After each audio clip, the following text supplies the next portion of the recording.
السلام علیکم طالبات، نویں جماعت اسلامیات لازمی کی کلاس میں خوش آمدید۔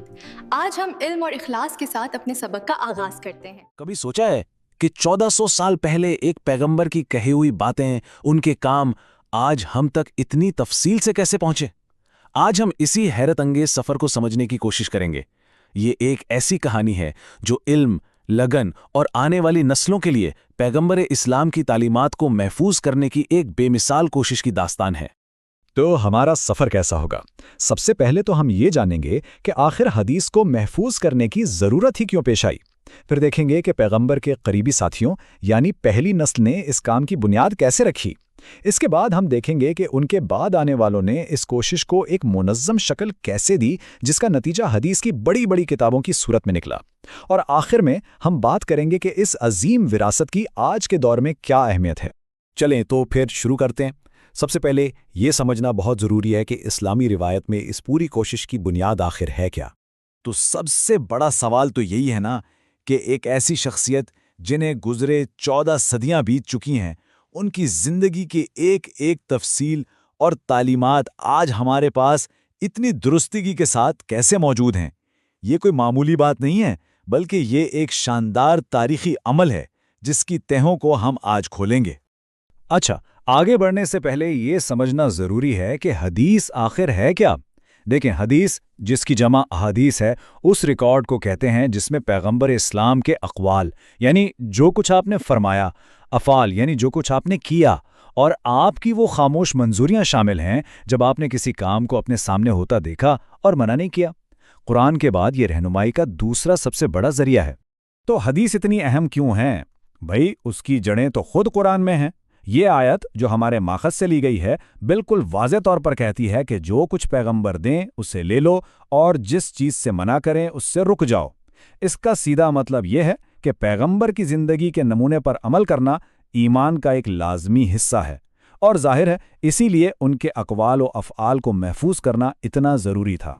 چلیں اب کہانی کے پہلے باب کی طرف چلتے ہیں، یعنی پیغمبر کے صحابہ کرام کا دور، جو اس علم کے پہلے محافظ تھے، بالکل زندہ آرکائیوز کی طرح۔ صحابہ کرام نے حدیث کو محفوظ کرنے کے لیے کوئی ایک طریقہ نہیں بلکہ ایک پورا جامع نظام اپنایا۔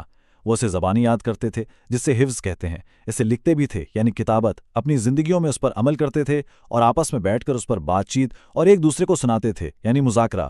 تو یہ ایک زندہ متحرک نظام تھا، صرف کتابوں تک محدود نہیں۔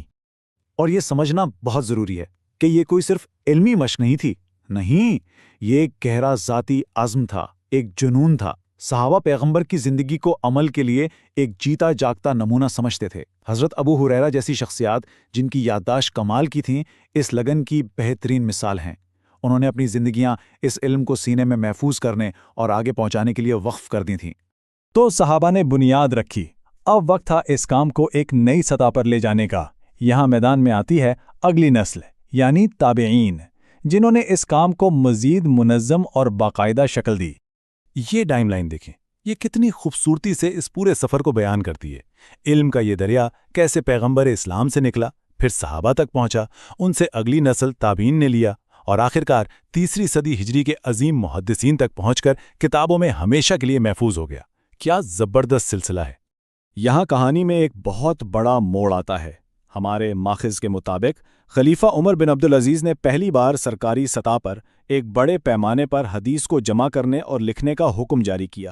یہ ایک تاریخی فیصلہ تھا جس نے انفرادی کوششوں کو ایک منظم ریاستی منصوبے میں بدل دیا اور حدیث کے تحفظ کے ایک نئے دور کا آغاز کیا۔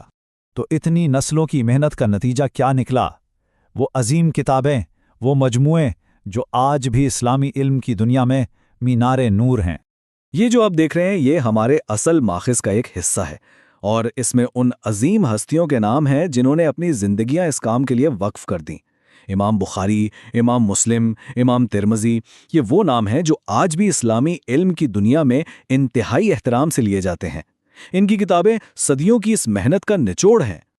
اور انہی کوششوں کا سب سے شاندار نتیجہ تھا کتب ستہ، یعنی وہ 6 سب سے مستند کتابیں۔ یہ مجموعے آج دنیا بھر کے مسلمانوں کے لیے رہنمائی کا ایک اہم ذریعہ ہے، اور اس صدیوں لمبے عمل کا سب سے قیمتی پھل ہے۔ تو یہ تو ہوئی تاریخ، لیکن سوال یہ ہے کہ آج ہمارے لیے اس سب کی کیا اہمیت ہے؟ چلیں اس تاریخی داستان کو آج کے دور سے جوڑ کر دیکھتے ہیں۔ دیکھیں، قرآن اور حدیث کے تعلق کو سمجھنا بہت ضروری ہے۔ آپ اسے ایسے سمجھیں کہ قرآن آپ کو کیا کرنا ہے بتاتا ہے، جیسے کہ نماز قائم کرو، لیکن کیسے کرنی ہے اس کی ساری تفصیلات، اس کا عملی طریقہ ہمیں حدیث سے ملتا ہے۔ جیسا کہ ہمارے ماخذ میں بھی بتایا گیا ہے، یہ دونوں ایک دوسرے کے بغیر نامکمل ہیں۔ تو حاصل کلام یہ ہے کہ پیغمبر کی تعلیمات کا ہم تک پہنچنا کوئی اتفاق نہیں تھا، یہ ایک زبردست، انتہائی محتاط اور کئی نسلوں پر پھیلا ہوا عمل تھا، جس کی بنیاد راویوں کی ایک ناقابل تردید زنجیر یعنی اسناد پر رکھی گئی تھی، تاکہ ہر بات کی تصدیق براہ راست پیغمبر تک کی جا سکے۔ اور ہم آپ کو اس آخری گہرے سوال کے ساتھ چھوڑے جاتے ہیں۔ تصدیق اور ترسیل کا یہ صدیوں پرانا پیچیدہ عمل آج ایک عالمی عقیدے کی سمجھ اور اس پر عمل درآمد کو کس طرح تشکیل دیتا ہے؟ یہ ایک ایسا سوال ہے جو اس تاریخی کوشش کی گہری اور پائیدار میراث پر غور کرنے کی دعوت دیتا ہے۔ Join us and register now for online transformation.